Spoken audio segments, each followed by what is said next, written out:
स्वागत है आप सभी का एबीसी एग्रो क्लासेस उदयपुर के ऑनलाइन प्लेटफॉर्म पर। जिस प्रकार से हम पिछली कक्षाओं में आपके सामने बहुत इंपॉर्टेंट प्रश्नों की सीरीज लेकर आते रहे हैं, उसी क्रम में आज भी मैं आपके सामने उपस्थित हूं एग्रीकल्चर के कुछ बहुत इंपॉर्टेंट क्वेश्चंस लेकर, जो विभिन्न कॉम्पिटिटिव एग्जाम जैसे जेट, सीयूटी, सुपरवाइजर आदि में पूछे गए हैं या पूछे जा सकते हैं। तो चलिए हम स्टार्ट करते हैं आज की प्रश्नोत्तरी को फर्स्ट क्वेश्चन के साथ। देखिएगा, एक क्वेश्चन लिखा हुआ है आपके सामने, वो है लिखा हुआ है गन्ने का पुष्पक्रम कहलाता है। ऑप्शन दे रखे हैं आपको इसके अंदर, गन्ने के पुष्पक्रम के अंदर आपको ऑप्शन दे रखे हैं। एक तो दे रखा है एरो, एक दे रखा है टेसल, एक पेनिकल और एक स्पाइक। ये सब अलग अलग फसलों के पुष्पक्रम होते हैं। क्योंकि यहाँ पे गन्ने का पूछा गया है तो याद रखिएगा गन्ने का पुष्पक्रम होता है एरो। अब ऑप्शन दे रखे हैं टेसल, पेनिकल और स्पाइक। अगर आपसे इनमें से पूछे किसी का भी, अगर आपको ध्यान हो तो याद होगा आपको, हम किसका बोलते हैं? टेसल, मक्का। मक्का का पुष्पक्रम क्या कहलाता है? टेसल कहलाता है। पेनिकल होता है राइस, चावल, धान। धान का पुष्पक्रम कहलाता है पेनिकल। और स्पाइक जो होता है वो होता है गेहूं का। तो इस तरह से ये चार क्वेश्चन आपके सामने कवर हुए। गन्ने का पुष्पक्रम कहलाता है एरो, टेसल किसका पुष्पक्रम होता है? मक्का का, स्पाइक किसका होता है? गेहूं का, और पेनिकल किसका पुष्पक्रम होता है? चावल का। इनके बोटनिकल नेम तो आप जानते होंगे। गन्ने का वानस्पतिक नाम होता है सेकेरम ऑफिसिनेरम। Saccharum officinarum. मक्का का आप लोग जानते हो जियामेज। चावल का नाम आप जानते हो ओरेजा सेटाइवा। गेहूं का नाम आप जानते हो टिटिकम एस्टिवम। चलिए आगे चलते हैं, नेक्स्ट क्वेश्चन की तरफ देखते हैं। देखिए, एक इंपॉर्टेंट क्वेश्चन लिखा हुआ है कि गेहूं के खेत में चना सरसों का पौधा उग जाए तो उसे क्या कहा जाएगा? सपोज किसी खेत में किसान ने सरसों गेहूं बो रखा है और उस खेत के अंदर उसके साथ साथ दो या तीन पौधे या चार पौधे चने के उग जाए या सरसों के उग जाए, तो उसे क्या कहा जाएगा? विकल्प दे रखे हैं आपको, निरपेक्ष खरपतवार, सापेक्ष खरपतवार, नकलची खरपतवार और अवांछित खरपतवार। क्या आंसर होगा आपके हिसाब से, बताइए।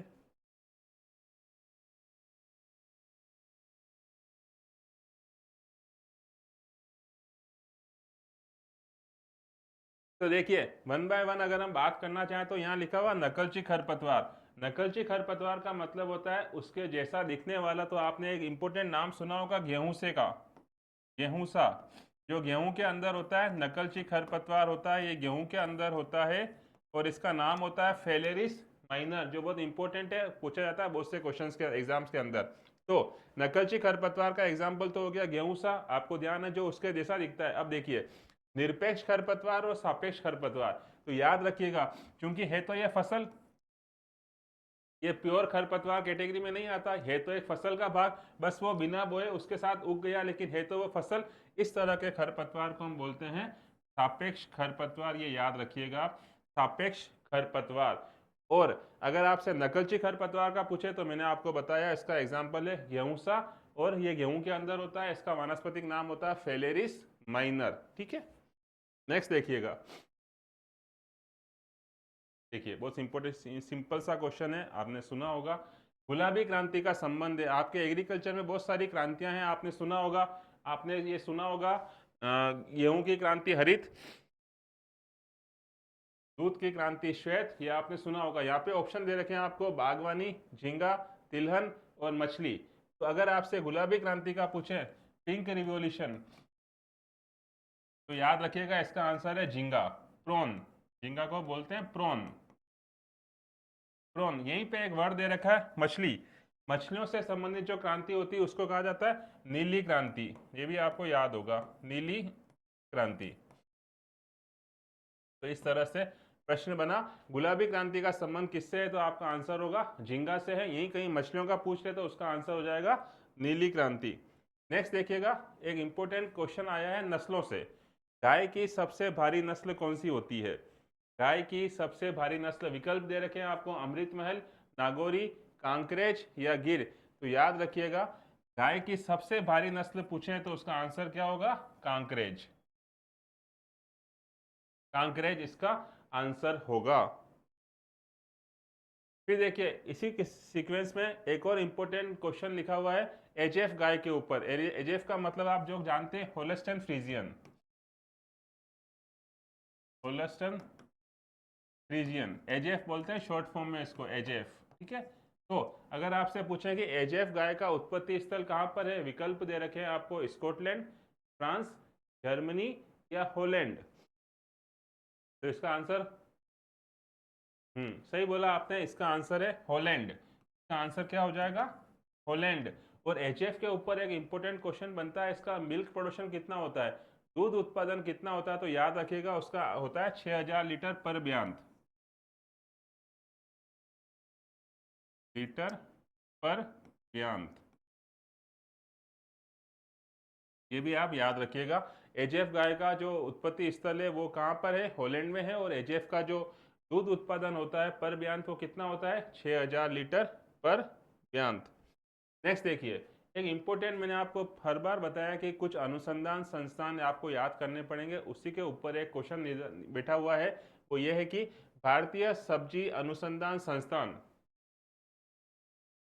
Indian institute of vegetable research, इसको शॉर्ट में क्या बोलते हैं, IIVR, Indian institute of vegetable research, भारतीय सब्जी अनुसंधान संस्थान का मुख्यालय कहाँ स्थित है। विकल्प दे रखे हैं आपको, झांसी, बेंगलोर, वाराणसी और कानपुर। तो अगर आपसे क्वेश्चन पूछा जाए झांसी का संबंध, तो आप जानते हो IGFRI, Indian grassland fodder research institute, ये आप जानते हो। बेंगलोर का मैंने बताया था पिछली बार भी आपको, IIHR। अब दो ऑप्शन बचे, वाराणसी और कानपुर। तो याद रखिएगा कानपुर में होता है pulses research, pulses, Indian institute of pulse research. Pulses के ऊपर जो सारा रिसर्च होता है वो कानपुर में होता है। तो इस क्वेश्चन का जो आंसर है वो है भारतीय सब्जी अनुसंधान संस्थान का हेडक्वार्टर कहाँ हुआ, वाराणसी में हुआ। IIVR, Indian institute of vegetable research का हेडक्वार्टर कहाँ पर है, तो आपका आंसर हो जाएगा वाराणसी के अंदर। नेक्स्ट देखिए, देखिए जब आप हॉर्टिकल्चर पढ़ेंगे तो हॉर्टिकल्चर में अलग अलग जो भी आपके वेजिटेबल्स हैं उसके अंदर एक अलग अलग रसायन होते हैं, प्याज में अलग, लहसुन में अलग। यहाँ पे क्वेश्चन पूछा गया है आपसे, मूली में जो तीखापन होता है उसका कारण क्या होता है। विकल्प दे रखे हैं आपको, isothiocyanide cyanate sorry, disulphide, allyl sulphide या कोई नहीं। सही है, तो इस क्वेश्चन का जो आंसर है वो है, मूली में तीखेपन का जो कारण होता है उसका आंसर है आइसोथायोसाइनेट। तो याद रखिएगा इसका आंसर है आइसोथायोसाइनेट, मूली में तीखेपन का कारण होता है आइसोथायोसाइनेट। ठीक है, देखिए एक और इंपॉर्टेंट क्वेश्चन आता है, स्टोरेज करते हैं, जब हम प्याज का स्टोरेज करते हैं तो क्वेश्चन पूछा गया है, जब आप प्याज का भंडारण करते हो, भंडारण का मतलब स्टोरेज, उसको इकट्ठा करते हो गोदाम के अंदर, तो उसमें करते समय उसका ट्रीटमेंट किससे करते हैं। विकल्प दे रखे हैं, MH, NAA, DA, सभी। MH का मतलब होता है मेलिक हाइड्रोजाइड, मेलिक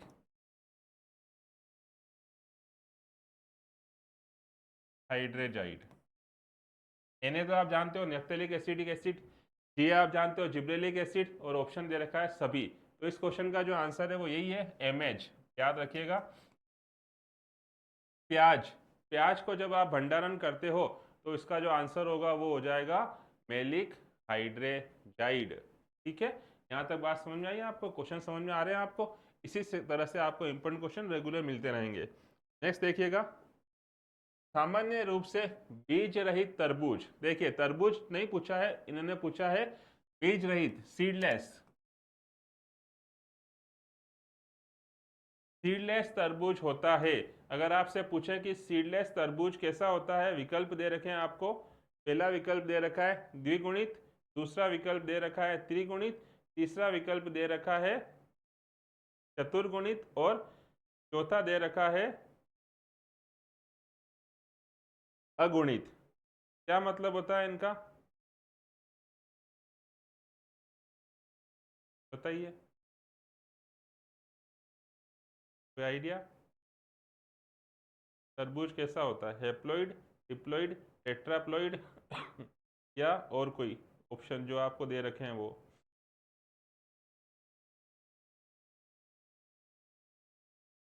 आइडिया? तो देखिए, याद रखिएगा, जब भी तरबूज की बात करते हैं, सामान्य अगर तरबूज पूछा होता आपको तो डिप्लॉइड था आंसर, उसमें कोई दिक्कत नहीं थी। लेकिन यहाँ पे पूछा है सामान्य रूप से बीज रहित तरबूज कैसा होता है, तो उसका आंसर होगा त्रिगुणित, ट्रिप्लॉइड होगा। त्रिगुणित, ये याद रखिएगा, इंपॉर्टेंट क्वेश्चन है। ट्रिप्लॉइड, सामान्य रूप से तरबूज कैसा होता है? द्विगुणित। लेकिन आपको यहाँ पे पूछा है बीज रहित तरबूज, इस कारण से इसका आंसर डिप्लॉइड ना होकर क्या हो जाएगा? ट्रिप्लॉइड हो जाएगा, त्रिगुणित। तो ये इंपॉर्टेंट क्वेश्चन था क्योंकि यहाँ पे सीडलेस लिखा हुआ है। ठीक है, नेक्स्ट देखिएगा, एक बहुत सिंपल क्वेश्चन, लाल चना किसे कहा जाता है? विकल्प दे रखे हैं, चना, अरहर, मूंग या तिल। सिंपल क्वेश्चन है, लाल चना किसका नाम है? तो आप याद रखिएगा, किसे कहा जाता है? अरहर को कहा जाता है। अरहर को लाल चना कहा जाता है। अरहर का वानस्पतिक नाम याद रखिएगा, इसका नाम होता है केजेनस केजान। केजेनस केजान, ये अरहर का वानस्पतिक नाम है। चना का वानस्पतिक नाम तो आप जानते होंगे, साइसर एरिटिनम, ये भी याद रखिएगा। चने का नाम होता है साइसर एरिटिनम। मूंग और तिल के तो आप जानते हो, मूंग का नाम होता है विग्ना रेडिएटा, और अगर तिल का पूछते तो तिल का नाम होता है सीसेमम इंडिकम। तो देखिए, फसलों के वानस्पतिक नाम आपको याद होने चाहिए। चने का वानस्पतिक नाम होता है साइसर अरिटिनम, अरहर का लिखा मैंने केजिनस केजान, मूंग का होता है विग्ना रेडिएटा। यही अगर उड़द का पूछते तो विग्ना मूंगो हो जाता है। ये दोनों में डिफरेंस है, आप याद रखिएगा। तिल का पूछें तो सिसेमम इंडिकम। ठीक है, नेक्स्ट देखिए, देखिए हरित क्रांति की जब हम बात करते हैं तो हरित क्रांति का संबंध आप जानते हैं गेहूं से होता है मेनली। और गेहूं में हुआ क्या था, उन्होंने बोने प्रजाति की जो जात स्पीशीज थी उसको इंट्रोड्यूस किया था इंडिया के अंदर, ये आप जानते हो। तो क्वेश्चन ये पूछा गया कि गेहूं में जो बोनापन होता है उसके लिए उत्तरदायी जीन कौन सा है? भाई लेंथ के लिए अलग होता है, बोनेपन के लिए अलग होता है। तो आपसे पूछा गया है कि गेहूं का जो पौधा बोना छोटा रह जाता है उसके लिए कोई जीन तो उत्तरदायी होगा, वो जीन कौन सा है? विकल्प दे रखे हैं आपको, नोरिन, दूसरा दे रखा डीजीवू जीन, तीसरा दे रखा लर्मा राजो, या सभी। तो देखिए, ये आप जानते होंगे, गेहूं में बोनेपन का जो जीन होता है वो होता है नोरिन। नोरिन, ये आपको अच्छे से पता है, नोरिन। क्वेश्चन ये बनता है कभी कभी डीजीओ वो जीन का संबंध किससे है? तो याद रखिएगा, ये है राइस से, चावल, दान। तो लर्मा राजो 64 जो है वो एक गेहूं की वेराइटी है, किस्म है। ठीक है सभी, तो इस कारण से इस क्वेश्चन का आंसर हो जाएगा, गेहूं में बोनेपन का जो जीन है वो कौन सा है? नोरीन है। और ये हरित क्रांति की शुरुआत कब हुई थी अगर पूछें तो 1966 में हुई थी, 66-7 में। दो साइंटिस्ट के नाम तो आप जानते ही हैं, नॉर्मन ई बारलोग और एमएस स्वामीनाथन। विश्व में हरित क्रांति का जनक किसे कहा जाता है? तो आंसर हो जाएगा आपका नॉर्मन ई बोरलॉग। और अगर भारत में हरित क्रांति का जनक पूछे तो उसका आंसर हो जाएगा एमएस स्वामीनाथन। ये दोनों क्वेश्चन तो आप जानते हैं। चलिए नेक्स्ट बात करते हैं, एक इंपॉर्टेंट क्वेश्चन बनता है पोषक तत्वों से। उसमें एक क्वेश्चन लिखा हुआ है, फूल गोभी में बटनिंग, फूल गोभी में बटनिंग किसकी कमी से होता है?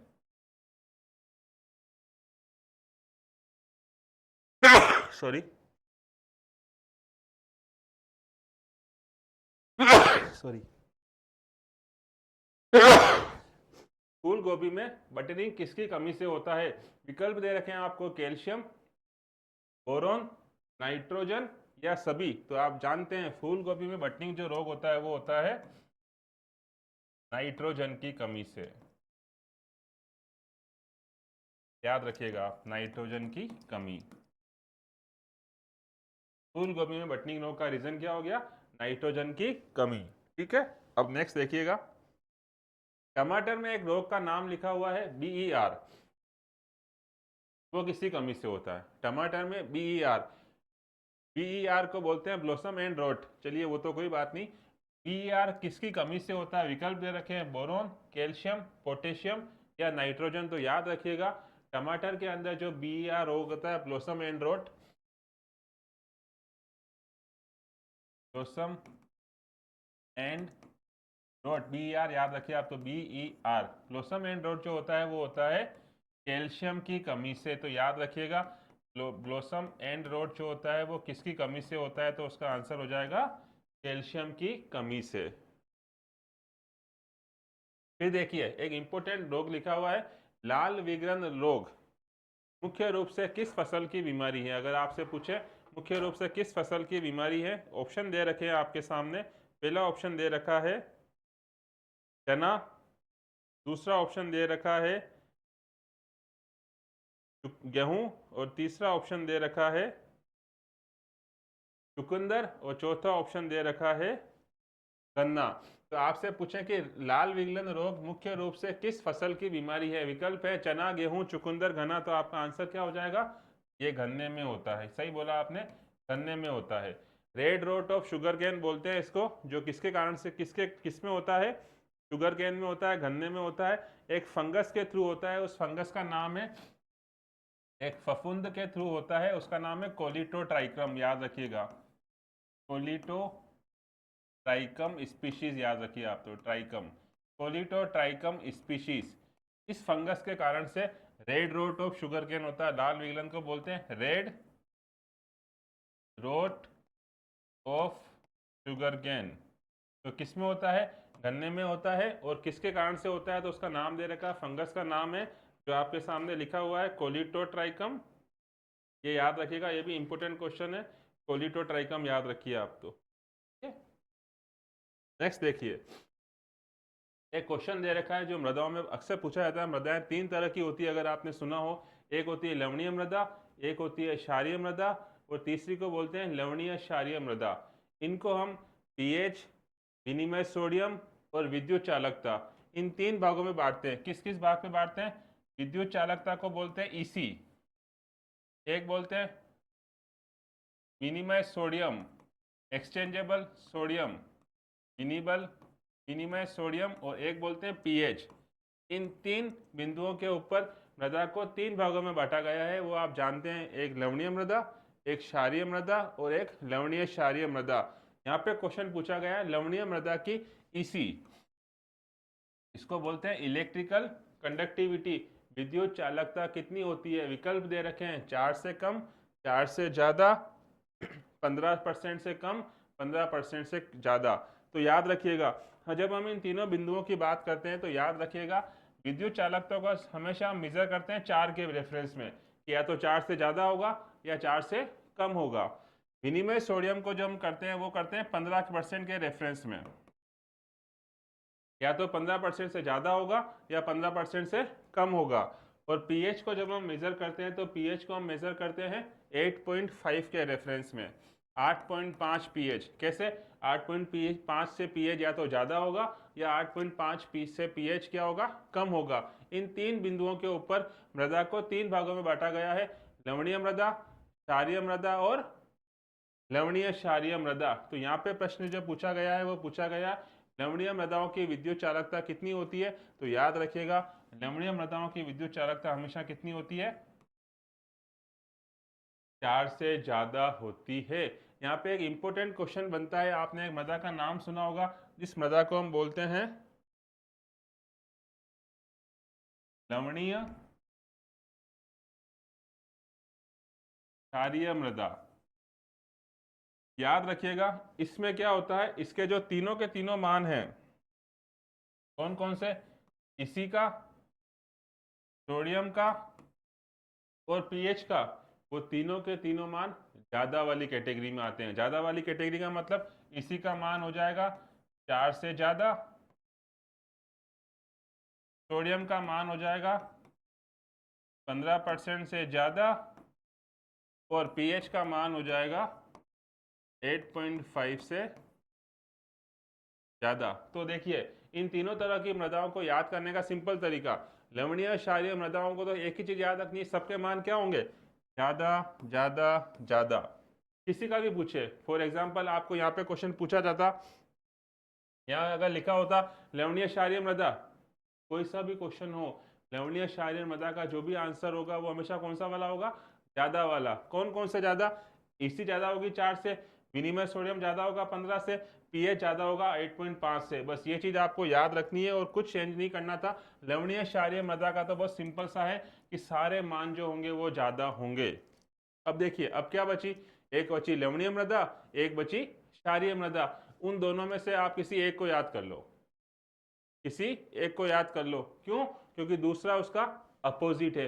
मान लो जैसे अभी आपने बताया कि लवणीय मृदा में विद्युत चालकता कितनी होती है, 4 से ज्यादा। तो ये क्वेश्चन अगर क्षारीय मृदा में पूछ लें तो उसका आंसर क्या है, इसका अपोजिट 4 से कम। बस ये इतना सा आपको याद रखना था कि लवणीय क्षारीय मृदा के सारे मान क्या होते हैं, ज्यादा होते हैं। और बाकी दो मृदाओं में से किसी भी एक मान को आप याद कर लीजिए, दूसरा मान उसका क्या होगा, बिल्कुल अपोजिट होगा।